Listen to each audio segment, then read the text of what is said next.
the gym and in the car. With our advice, you could go far. We fuck things up and we make mistakes. We talk about our sexy dates. We host events and we go to clubs. But most of all, we're still in love. It's getting hard for this to rhyme just as well, 'cause it's bed hopping time. It's bed hopping time! Hello and welcome to the Bed Hoppers podcast. My name's Mr. H. I'm Mrs. H. Thank you for joining us today. Now, normally we waffle on about something that we're promoting or we talk about what we've been up to, but there ain't none of that shit today. We are going straight in with an interview. Mrs. H, who have we got with us today? Well, I'm actually really excited to introduce this guest today. So this gentleman is a veteran of our Bed Hoppers events. I think it's fair to say he would probably describe himself as new, but that is simply not true. He is known to many, loved by many, and he's yet to meet some more new people, I think. Welcome to the show, Gav. Good evening to both of you. Well, there we go. Already, good evening. They don't know what time it is. They could be listening in the morning, Gav. Oh, sorry. Oh, it's all right. I spoilt it. You're going to have to do good morning, good afternoon and good night now, just to round it up. Thanks for joining us today, mate. It's a pleasure to chat to you. Firstly, I want to ask, how would you describe yourself to our gentle listeners? A cheeky, shy gentleman. That's the best description for me. Just a cheeky, shy gentleman. Yeah. So a man of many words today. This is going to be a very quick interview. Thank you very much for joining us. You'll get your chance to waffle after all, dear. Don't worry. I always get my chance to waffle. So in terms of describing yourself and those three words, what do you look like? 6 foot, brown hair, blue eyes, gentleman in his late 40s. And specky like both of you. There we go. Optically Hey. Challenged. Specs are great. Yes. They frame a face. It's all good. They sure do look like a beard. Beard frames a face, I think. I don't have a beard. No, I know. That's why your face isn't all that framed, you see. Doesn't need it. It's beautiful. I love it. Wow, okay. There we go. So Got that one. what I want to know, Gav, is how did you get started in this mad lifestyle? Probably going back, I won't go too far back, university days, a little bit of picture sharing site, a little bit of naughty newbie nudes, and starting meeting a few people from picture sharing. And I did meet a couple. Looking back, they probably started me in what we class as swinger socials, going to a pub, chatting, seeing if we actually do click, and ended up going back to the house on a couple of visits later. And then sort of fast forward, a Twitter account, started sort of admin some of the spicy people to follow. And 2 of your good friends were my follows, along with a couple of others. And I suddenly decided I need to actually start my own separate Twitter account for these people. I did see Secret Vixen publicising one of your events. And I just went, okay, ethical non-monogamy. I can work with that. Some of my meets in the past haven't really sort of been the right vibe, worrying about people that are cheating, etc. And I bought one of your tickets, and it all started from there. So you're a single gent in the lifestyle, right? Yes. So what's your dynamic? What are you looking for when you go to a social or you go online on Swing Hub or whatever? What's in your sights? Started off as straight gentlemen, single ladies, couples who are happy to invite a guest within their dynamic. And up until recently, that's how I was. And that's starting to creep in bi-curious as well. So Okay. couples where the gentleman's bi, and The bi-exploration is a relatively new thing then for you. it is very much so, very much. Can't see myself doing one-to-one meets. Okay. How did that come about in your head then? Was it just an opportunity that happened? You thought, like that, I'll try a bit more of that? Or was it something that you'd always fancied giving a go? I've always been very relaxed around guys when play within clubs, etc., and happy for close confines, all of those bits and pieces. It probably very early on, actually, my first play within a club which sadly wasn't Penthouse. Penthouse was my second. And I was playing and I just thoughts entered into my head. Wonder what it would be like to, how could I put it, suck on that cock that's almost in my face. Wonder what it'd be like, what it'd be taste like, feel like. What it'd be like to kiss the gentleman in front of me, and held back and gone, hold on, we haven't had this discussion prior. No, this is not the place for having those kind of thoughts. And it sort of progressed. Wasn't until probably beginning of this year that I was at a club with a single lady, class her as a wing lady, just open myself up to play. And it was at a bi event on a Monday afternoon. And I had my first experience, very, very, very minor experience. And I've just... One assumes you're not talking about their age, though, right? No. Oh, no, nothing like that. A very small experience, perhaps? I was play as a threesome with the lady. And it was right at the end of the play, I thought, hold on, I'm a bi event. The guy in front of me is single. He's bi. You absolute numpty. I went to default, focused on the lady in front of me, and the two of us just teamed up on her. And I did meet him later on in the club and had a conversation with him, and he introduced me to Glory Hole there.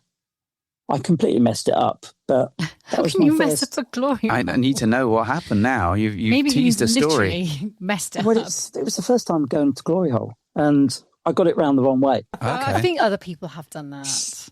Yeah. So we know someone who's done that. So you got it the wrong way. What would be the wrong way round at a bi event? Is there such a thing?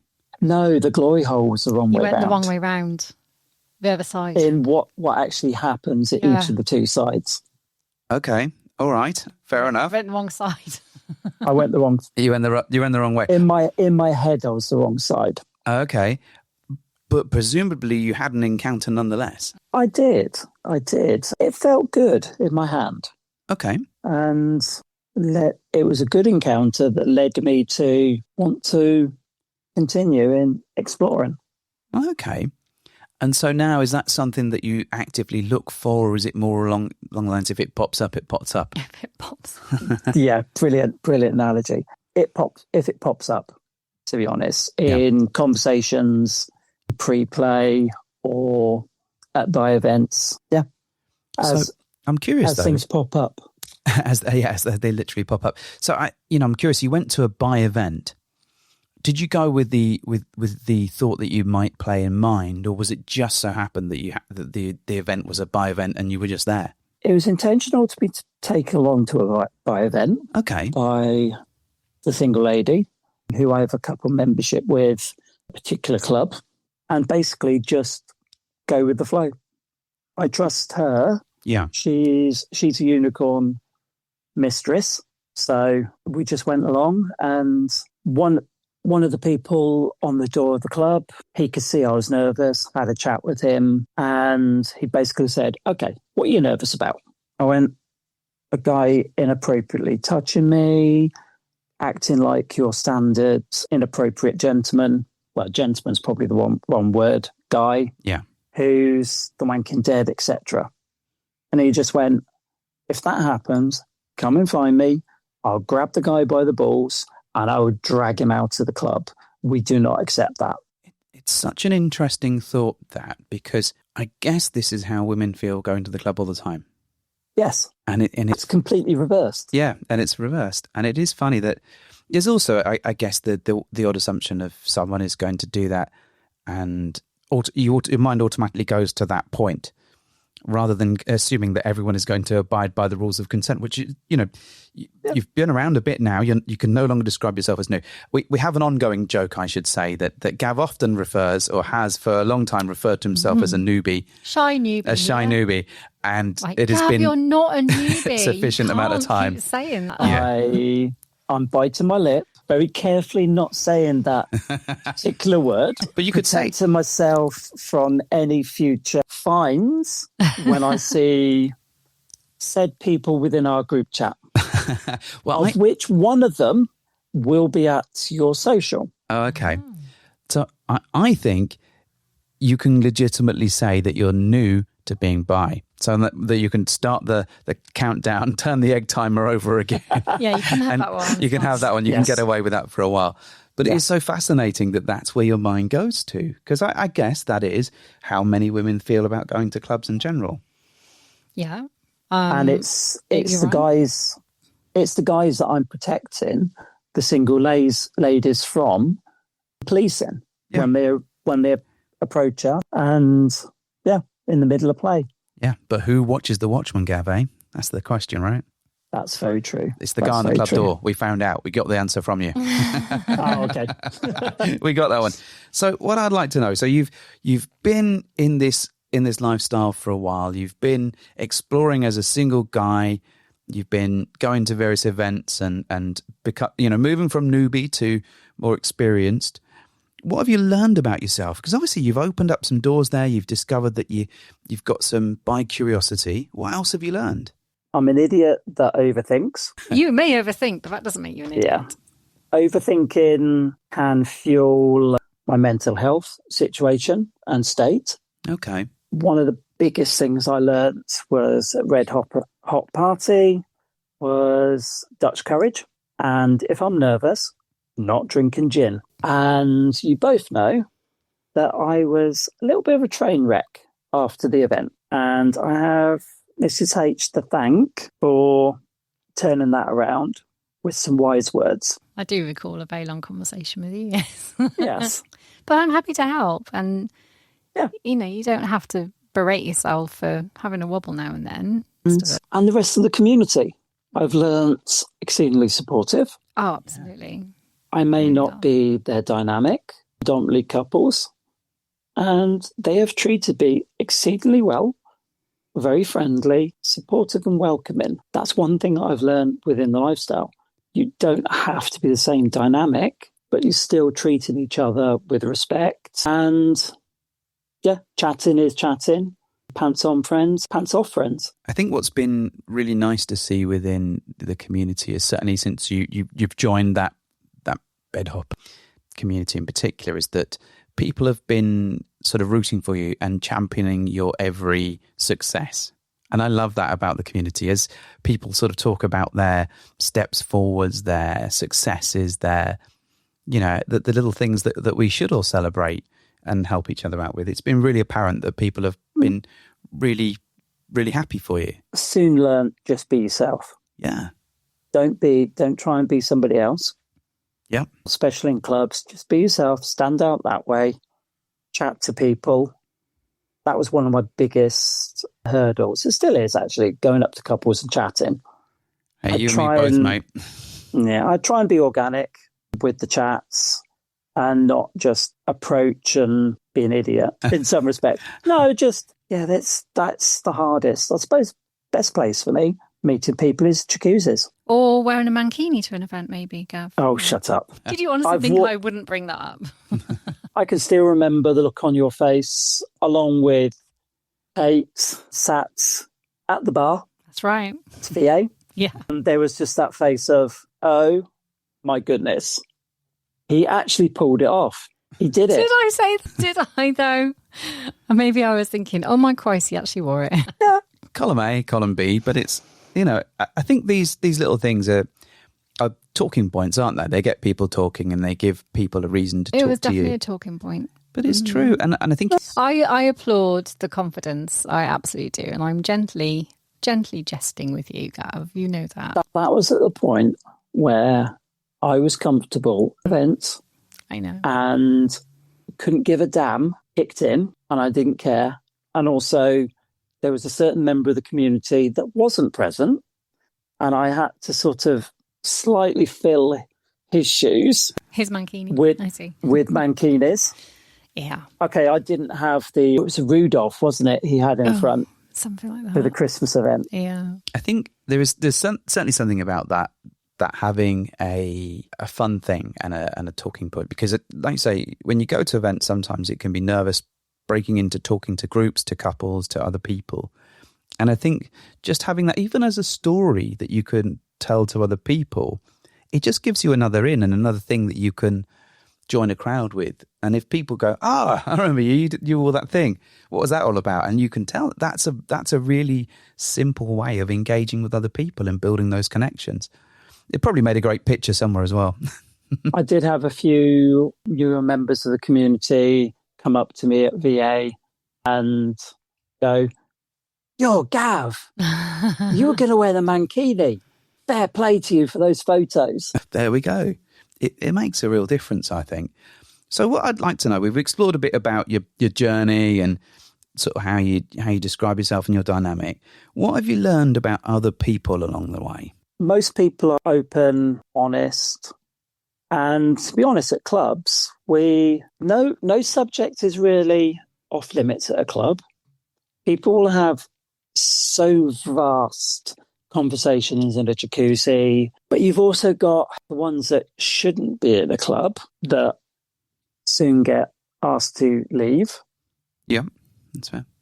There's a vast variety of dynamics that I'm still trying to figure out with people. I think until you ask people and you have that conversation, labels are very useful for giving you the broad, it's this ballpark. But when you actually get down to the nuts and bolts, you kind of start figuring out that everyone has their own different take, their own different meanings and their own different approaches. And it's really useful to kind of have that often in a jacuzzi to kind of go through that. What does this mean to them and what is their approach and how do they do it? And until you sit down and actually have that conversation, I mean, sitting isn't necessarily required, but you know what I mean? Until you have that chat with them, then you just don't have you can guess, but you probably have no clue as to what their dynamic is. No, half the time I haven't got a clue. And you're right, it's easier just to ask. And I'm starting to be, I wouldn't say more blunt, but more probing with questions, but carefully asking the questions. But it's amazing how a nice conversation with a couple can later on result in invitation to play. Yeah. Not necessarily a play-centered conversation you have with them, but they notice that I'm actually a respectful person. I'm not an idiot.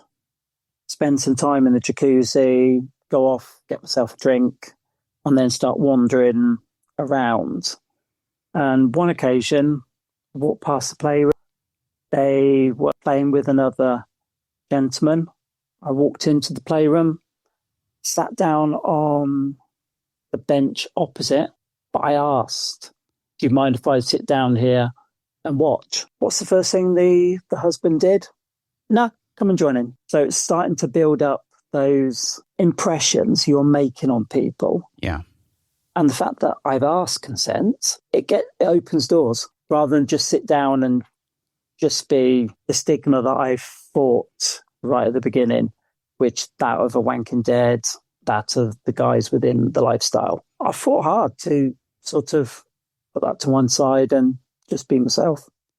I think it's as long as you're a good human being and you show interest and you're polite and respectful, I think, like you say, it can open so many doors for you down the line. And, it doesn't always guarantee that you're going to get that play interaction, but that sort of level of decent behaviour spreads like wildfire. Not only are you setting examples to other people, but people will talk. They'll be like, "Oh, you've spoken to that person. Oh, really nice. Really like them." And that in itself is worth its weight in gold, I think. Manners maketh man. There we go. That is a very good one. That's a very good one. And also, it's how I've sort of met and have a couple of wing ladies along the way, that ladies that are happy to go to club with me. And yeah, that's another one where I still need to work on the dynamics of couple when you're not actually a couple with a club. I'm still working that one out.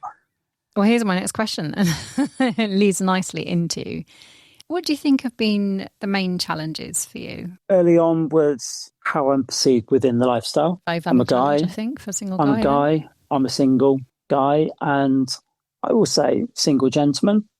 How I behave is gentlemanly, not the chivalrous side. That was my biggest one, attending a club for its first time.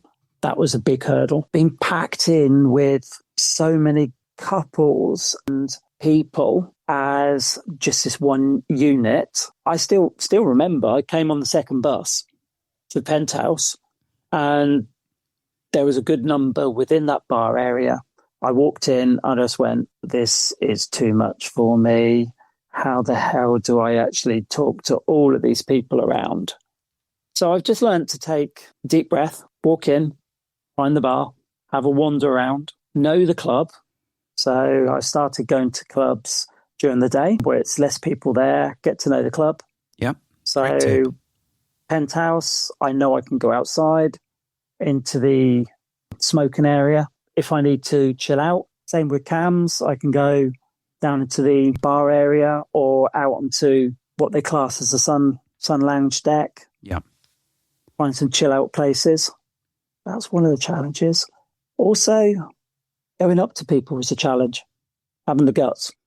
We've been talking about this a lot lately, and we've asked ourselves the question, are we shit swingers? Because I think when you go to an event, it's really hard. Or certainly if introversion is any part of your thing, or sort of joining people in groups is a challenge, it is very, very difficult to kind of go up, introduce yourselves, and just start a conversation. I know we struggle with it. I think it's hard to break into what you perceive to be an established circle already, even though actually they may not be an established little clique, but because your perception is, all those people clearly know each other, they're all in a little circle, I can't possibly penetrate that. But actually they could all be meeting for the first time anyway. Yeah. But you're right, it's hard sometimes to just break into a social interaction that's already going on. But sometimes it's the only way you'll actually get to talk to people, because it's rare to find just people stood on their own doing nothing. Everyone's pretty much talking to someone at some point. I have found there's benefits to having a second person with you. For me, it's more confidence. Yeah, I can imagine. I am more confident when I've got a wing lady next to me. All of my worries just go out the window. In some sense, I think I'm seen differently. I have a lady next to me. Mm-hmm. I'm not seen as a single guy. I'm more approachable. But in my head, I find it easier to go up to people and chat because I know I've got a lady with me. So the other couples are seeing I'm there as a couple. Yeah. So that was one of the biggest things I learned, actually. Get to know people, go to an event with other people. I've been lucky to attend a club night where there's been 7 of us present. Yeah. 3 of the couples are actually members of your community. So, yeah, that was a point where I'm going, how the heck did I get this far to actually have a group of 7 of us attending a club? It's not a bad bit of progress. Although every time you say the word wing lady, in my head, all I can think of is a delightful lady following me around and giving me chicken wings, like delicious wings like they give out. Okay, all right, amazing. okay. No, You want a woman to follow you around and give you chicken Yeah, wings? I'd be down with that. That would be great. Like, okay. maybe we should bring these to events. Wing ladies. Some are the wing lady? straight, Yeah. some are straight, and some of them are unicorns. Yeah. So, yeah, I've managed to find myself a couple of unicorns. I've done well there. Yeah, you've done. They are hard to find. And that's the truth, mate. Yeah, I was done with a few in events. So what I'd like to know is, what advice would you give to newbies? What would be your biggest bit of advice?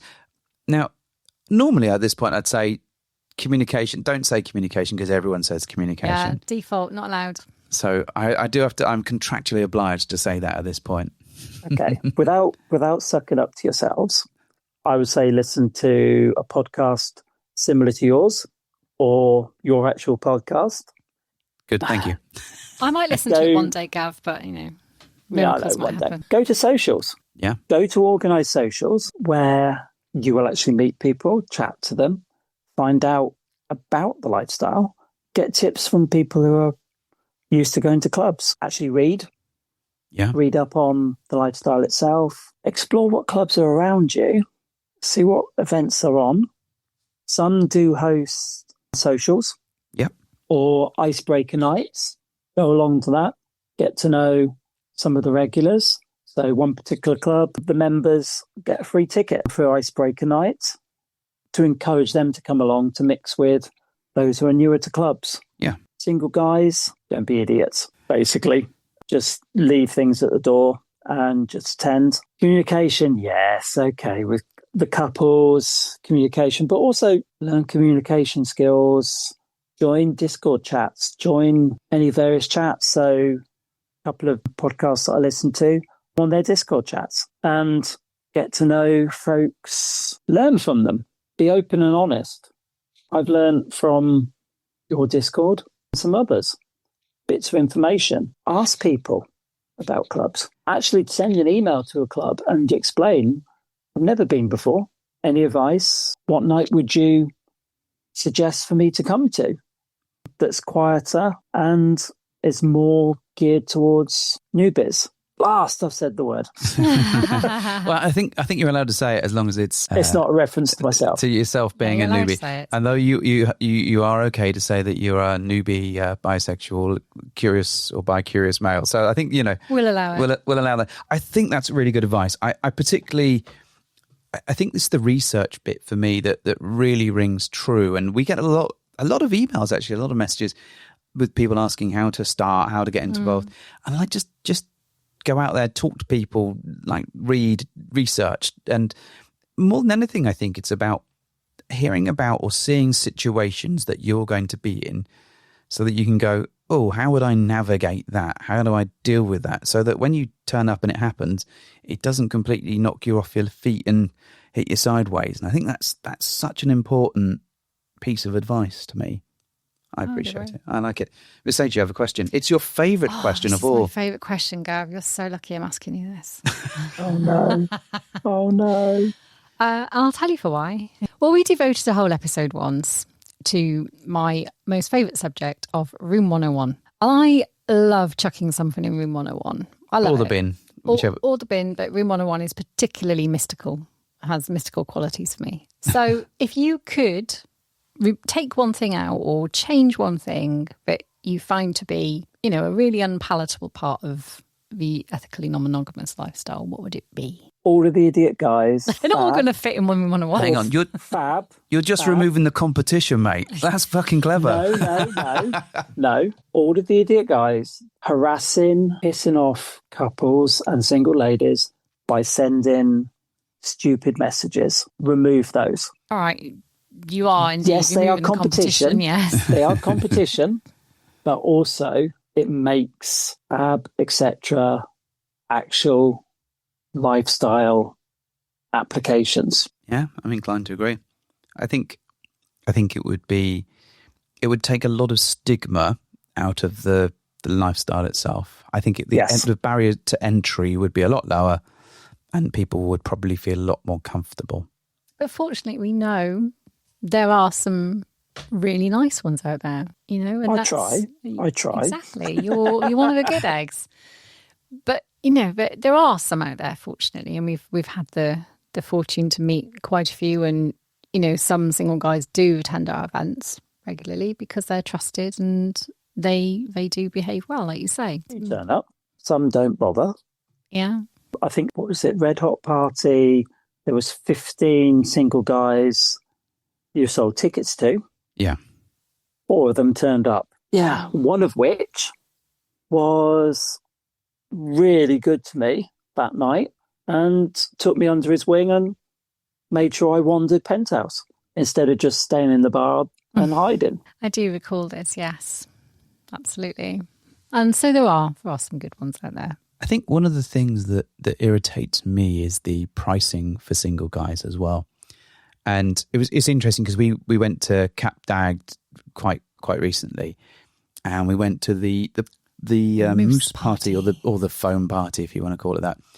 And so it was something like, and don't quote me on this, it was like €10 for a single lady, 25 euros for a couple, and 500 for a single guy. I know, I didn't believe it. 500. 500, yes. I was like, what? So yeah, pricing structure needs sorting. It does, and I think if you don't want if it's about the volume of single guys, then just monitor it. Just have a number outside of how many single guy spaces there are. If you're going to do it that way, or, have a look at the way that you price it in general, because I think it should be priced fairly.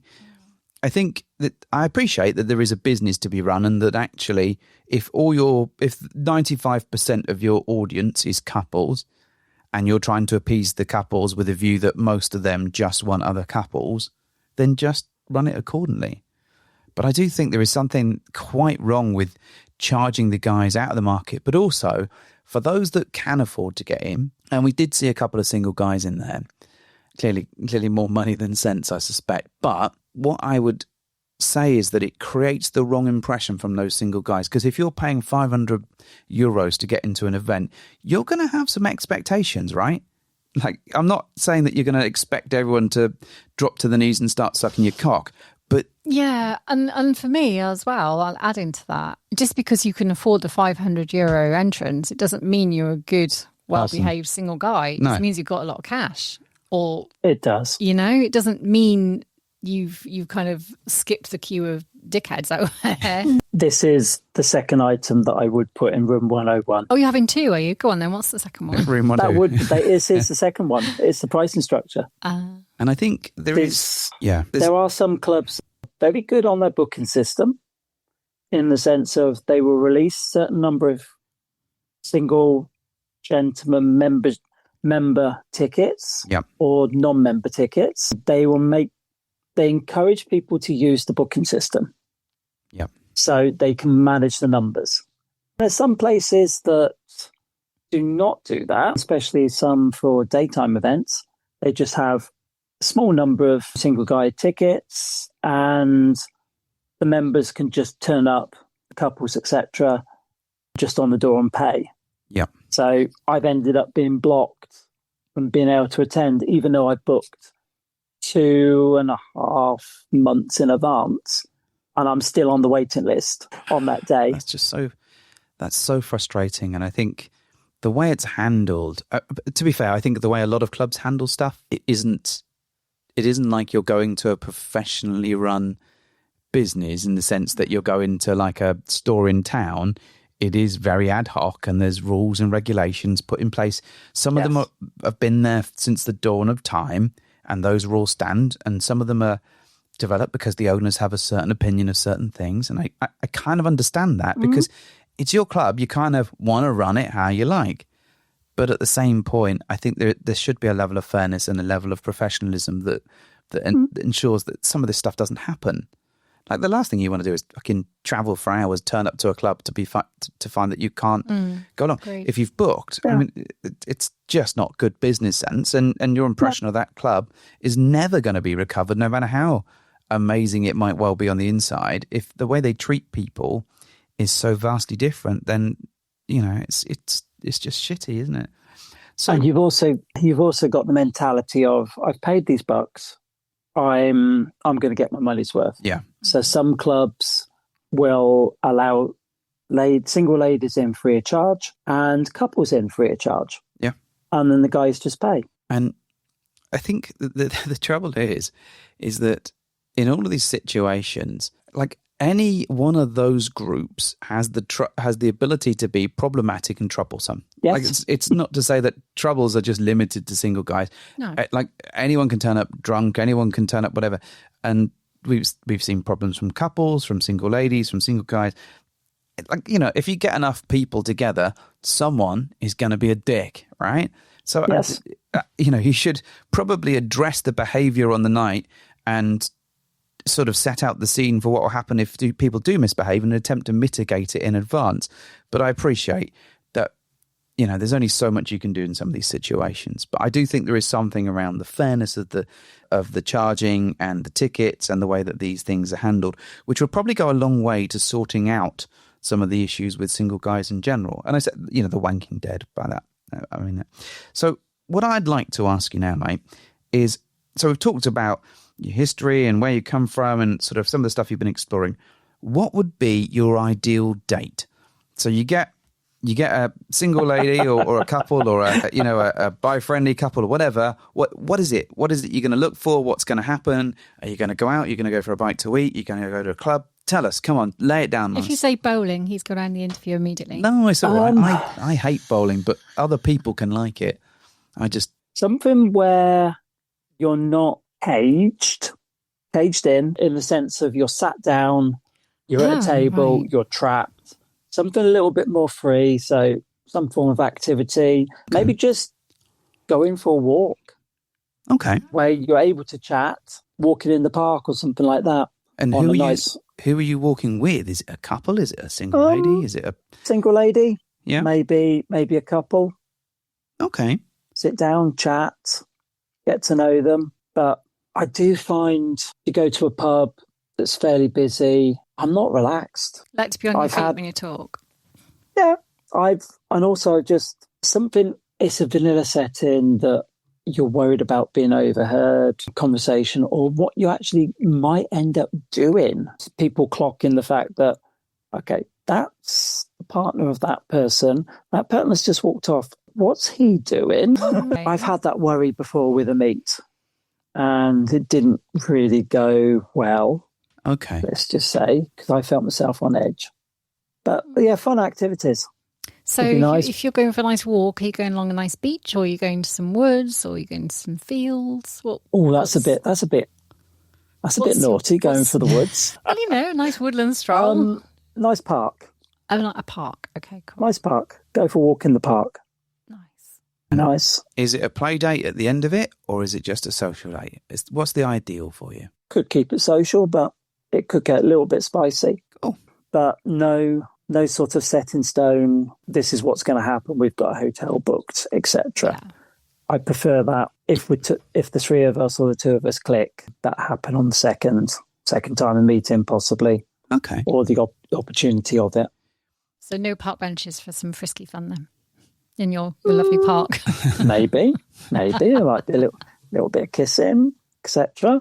But if it's a couple, I need to actually feel as if I have the trust of the partner. Yeah. As well as the lady's trust. That's fair.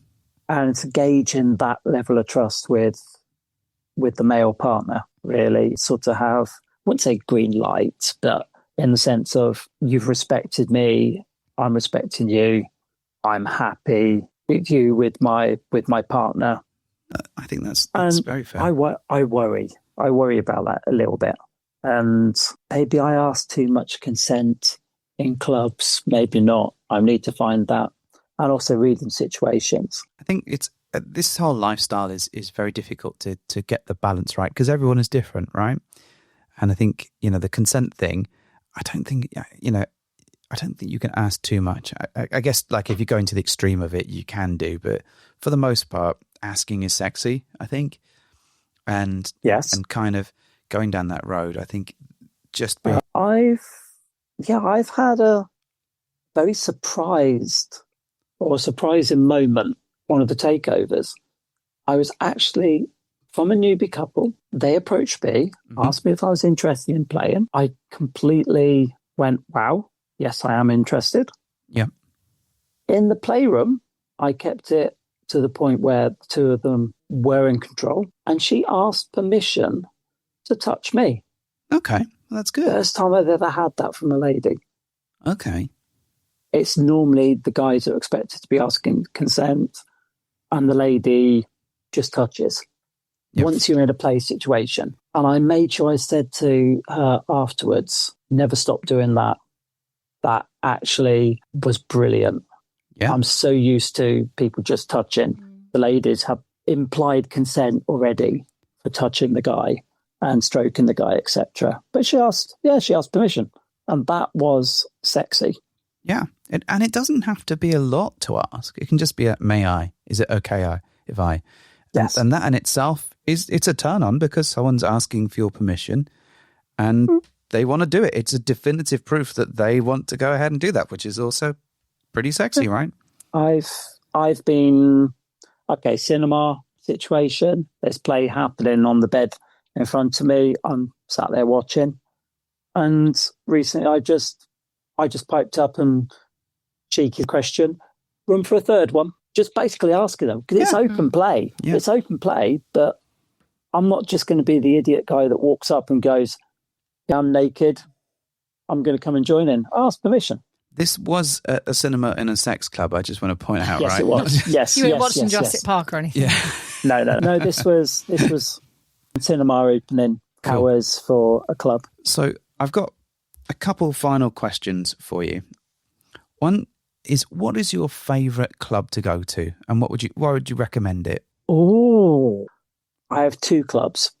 Mhm. Am I allowed to say 2? Of course you can. Okay, Penthouse is one. Yep. It's variety. Staff are amazing there. Agreed. I am treated exceedingly well as a single guy. The vibe there is perfect. And the newbies nights is brilliant. The variety of playrooms, brilliant. And if you're a newbie, you can stick to the bar area and just have it as a normal club night. Or if you get nosy and brave, you can go for Wander. Yeah. Don't have to. Second club, Millions. Cool.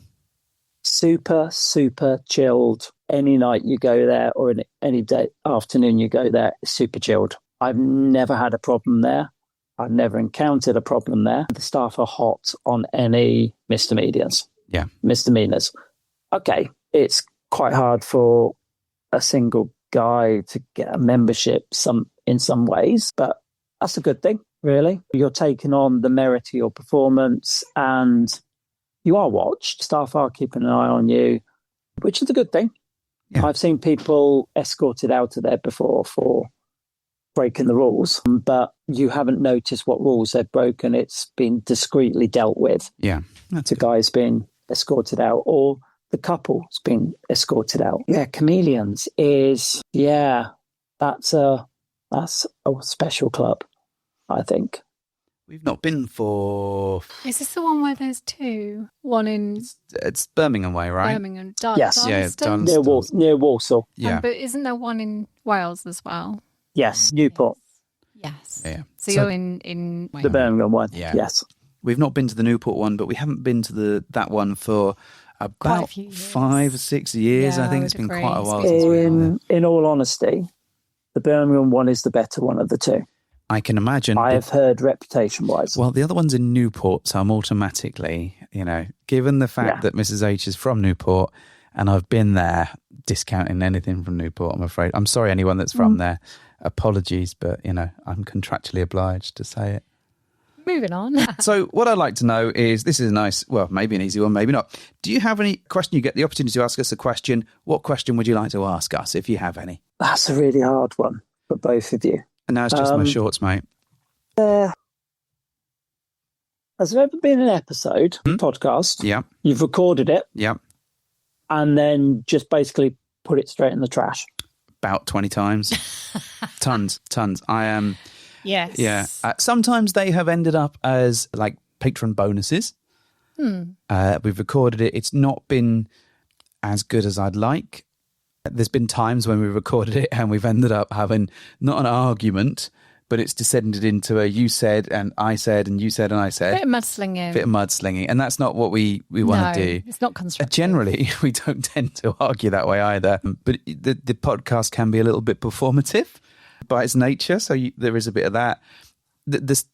What tends to happen is, if we haven't recorded for a little bit longer than normal, we'll do the intro, and it's the intro. The intro is the most important bit to me, and if that doesn't feel right, if I don't get a good vibe about that intro, I'll delete it, and I can go through 20 and it's literally the first 30 seconds.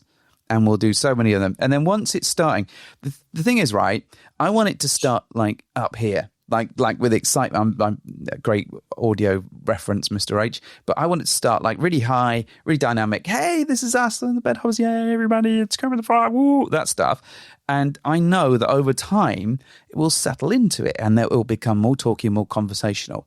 But if you don't start up there, then you'll start at a much lower level and you drop even further. Sometimes we're not. We shouldn't have recorded because we just weren't in the right headspace. Yeah. And we've done it because we felt obligated to, or because we're running out of time, or because we feel like we've got to do it, even if a subject we're talking about is a bit emotive for us both, and we've done just that and then gone, we shouldn't have done that. We shouldn't have had that conversation, because we just end up, as you say, slinging mud at each other, and that's not what we do. Then so there's that's when we've binned them. There's the what I would call the cocky one, where we're like, we are professional podcasters. We know what we're doing. We don't need no stinking notes. We're just going to rock up and talk, and we get there. And well, normally I have a page of notes. Broadly, I have my iPad filled with notes of what I want to talk about and some of the salient points that I want to make. And Mrs. H doesn't have notes generally. Sometimes you do, but most 99% of the time you don't. And if we're both like, life has been lifing and we've not had a chance to record, we're like, okay, we've got to knock it out the park. I mean, lovingly craft one before, and we want to release it to patrons early whenever we can, and we'll just sit down and we'll try and freestyle it. And those are always fucking awful. And those ones often will get 15, 20 minutes in, and I'm like, nope, I don't like this. I don't like this. And you're like, no, it's probably really good. And then I'm like, nope, it's like, we're not recording tonight. We're not doing it. And then I'll listen to it and I'm going, fuck me, that was shit. So how about the one where you got really, really, really, really, really drunk? That could have been a number of, there have been ones where we've been, so my birthday one, yes, that one. Yeah, but I recorded that.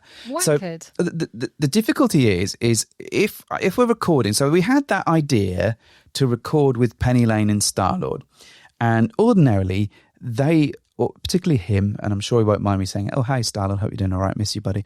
That he doesn't like being on the microphone normally. So we went out and we were celebrating my birthday, and we were knocking back drinks like there was no tomorrow. And then somewhere in the midst of all of this, I think it must have been you, wife. Was me. You were like, why don't we record a podcast? Because I wasn't as wankered as you were. And I was like, yeah, that sounds like the best idea ever. So the setup of it wasn't right, because I'm drunk and I'm pushing buttons and playing with levels and trying to sort out 4 microphones, which is more complicated than just the two of us, and more complicated than a Zoom call, because we're all in the room and the sound picks up other things. So all of this went on, and we just sat down and we were just drunk. And so I don't like doing that. I mean, it wasn't as bad as the one where we did show up on someone else's podcast. Absolutely rat-assed. Now, if you've never heard the story, I'll indulge for just a moment, because I haven't. So we turned up on it was an American podcast, so it was different time zone. We got invited to an American podcast, and they were like, hey, join us at what we thought was actually going to be 1 o'clock in the morning. And we're like, okay, it's a Saturday night, we can do that. We've had a couple of drinks, we're fine, we're chatty, it's good. So we're like 1 o'clock in the morning, so we're knocking back drinks. And then we're about to go on the show, and we realised, no, it's not actually 1, it's 2 in the morning. So it's been pushed back like through time zones or whatever. So we're like, what do we do? Oh no, we'll have some more drinks. And we turned up and we were just like fucking chaos goblins. We were pickled. Absolutely so pickled. Rat-assed. Yeah. And it wasn't our finest. I mean, we got through it, and it was a live show as well, with people could ask questions. Absolutely live. But the worst thing, that's not the worst thing. So the worst thing is, so at the end of the recording, we thought we hung up. So we literally start having sex. Drunk sex, as one does. I realise while this starts that the phone is still on, because we're doing it through a phone. We've not done this through. This is because it was just like, God, it wasn't much earlier video days. Thing. So, and I can hear from the thing, like, very quietly, are they having sex? Are they actually doing something? And so I'm trying to grab my phone. So I'm reaching behind me to try and grab my phone. Now, Mrs. H thinks that I'm trying to look at my phone whilst I'm having sex, and keeps batting it out of my hand, because she's like, why are you looking at your fucking phone? And so she keeps like, she's riding me at this point, and I'm trying to reach behind me to grab the phone to hang up. And they're like, they are definitely fucking having sex and fucking and all this sort of stuff. Eventually I managed to grab the phone, hang up, and she's like, what are you doing? I'm like, we were fucking recording. And she's like, oh, really? Shit. And that episode exists and is out there in the real world, and it's still part of their somewhere, their podcast. I don't think I've ever had the guts to listen to it. I have listened to it. Have you? We are not good. We name people. We talk. I remember having a ridiculous conversation and I wouldn't let it go. I was fixated on the fact that Americans have bidets in bathrooms and it's very rare, I think, probably to find as many bidets in UK households. Right? Americans don't really have bidets. It's it was Europeans. Whatever it was, they had a fancy toilet. It was very, very fancy. I was fixated on this. I was like, but in the UK, we don't have anything like that. And then somebody kept using someone's real name throughout the course of the thing. It was just, So in a very long answer to your question, yes, there is plenty of stuff that we have recorded and binned. There's plenty of stuff that we've put out that we probably shouldn't have done. And especially with the early episodes. And I think with the podcast, I don't ever want it to be a humble brag about who we fucked that weekend. And I think the earlier episodes are very much just telling the stories about how we fucked things up. And there's a middle period where the impressions get dialed up because my ego's being fed and I'm, it's easy. It happens. People are like, oh, I love the impressions. You're like, really? I'll do 30 more of those an episode. And we're a bit like, oh, this is what we did and this is who we did. And I regret putting some of those out there. Nowadays, I'm much more concerned about only telling a story if it has some relevance to something, if there's a learning from it, talking to other people about their experiences and discussing topics rather than it just being oh yeah, we went to this person's house at the weekend and we fucked them and it was great. Because it just there's no value to that. And unless you're just really concerned about what's going on in our lives and what we're up to, which granted some people are, very few, but some people want that, it doesn't mean anything to anyone, really. So I'd much rather it be have some value, and that's why so many of them just get destroyed, burned, deleted, or given to our lovely patrons. And I can guarantee that no one's tuning in to hear me retell a story in a sexy way, because that's never going to happen. That does happen. That was very popular, but I just have to give you the words that you need to say. So yeah, that was it.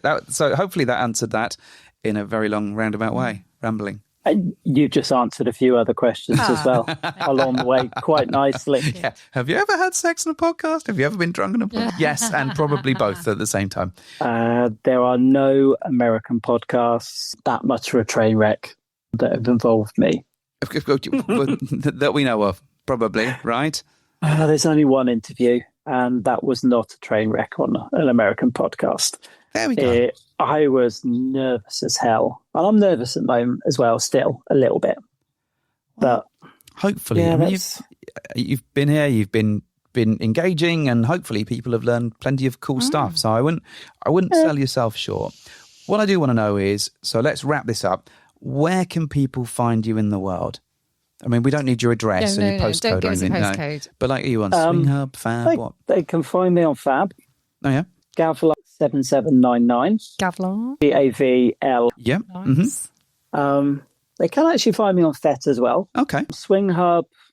Yeah, don't look at that profile. It's still under construction, and I'm making an absolute dragging the ball and chain and not really making much progress with that one. So watch this space on that one. To be fair, you've got an opportunity now to rush out and immediately work on it and get it ready for your legion of fans that will help. I'm open to suggestions and advice, most people, in how to actually sort out Swing Hub and get my head around it.